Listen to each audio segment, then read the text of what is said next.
ആള് കൂടുന്നുണ്ട് ഇവിടെ. അതെ, ആള് കൂടുന്നുണ്ട്. കൈയടിച്ച് പ്രോത്സാഹിപ്പിക്കുന്നുണ്ട് ആൾക്കാർ. കേക്ക് കഴിച്ചാൽ 50 രൂപ വെച്ചെടുക്കും. എന്റെ പേരെന്താ? ഏത് ക്ലാസ്സിലാണ് പഠിക്കുന്നത്? 10th. അപ്പൊ കഴിച്ചോ. ഒരു കേക്ക് ഏകദേശം കംപ്ലീറ്റ് ചെയ്യാൻ പോവാണ്. ഒരു കേക്ക് തരണോ?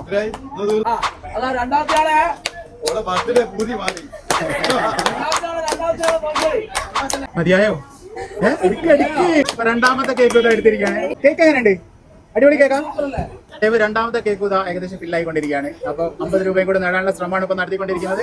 ഇനി നെക്സ്റ്റ് ഇതാ 50 കുറെ ഇവിടെ കാത്തിരിക്കുന്നുണ്ട്. 2, 4, 5 കേക്കുകൾ ഇനി ഇവിടെ ഉണ്ട് ബാലൻസ് ആയിട്ട്. സപ്പോർട്ട് ചെയ്യുന്നോല കഷ്ടപ്പെടാണ് ഗൈസ്. അവള് വിചാരിച്ചത്ര സ്പീഡിലൊക്കെ കഴിക്കാൻ കഴിയുന്നില്ല എന്നാണ് നമ്മൾ മനസ്സിലാക്കുന്നത് അല്ലേ? കഴിച്ചോ കഴിച്ചോ കഴിച്ചോ. തരിപ്പോ. നെക്സ്റ്റ് മതിയോ? തീർന്നോ? അപ്പൊ വീണ്ടും ഒരു 50 നേടിയിരിക്കുകയാണ് ഗൈസ്. അപ്പൊ സെറ്റ് അല്ലേ? നമ്മൾ ഫോളോ ചെയ്തിട്ടുണ്ടോ? ഇല്ല. ഫോളോ ചെയ്തിട്ടുണ്ടെങ്കിൽ ഉണ്ടോ? ഫോണ്ടോ? Drive and time by Rashid. അപ്പൊ 500 പേരും ഫോളോ ചെയ്തിട്ടുണ്ടെങ്കിൽ. അപ്പൊ വേഗം ഫോളോ ചെയ്തു.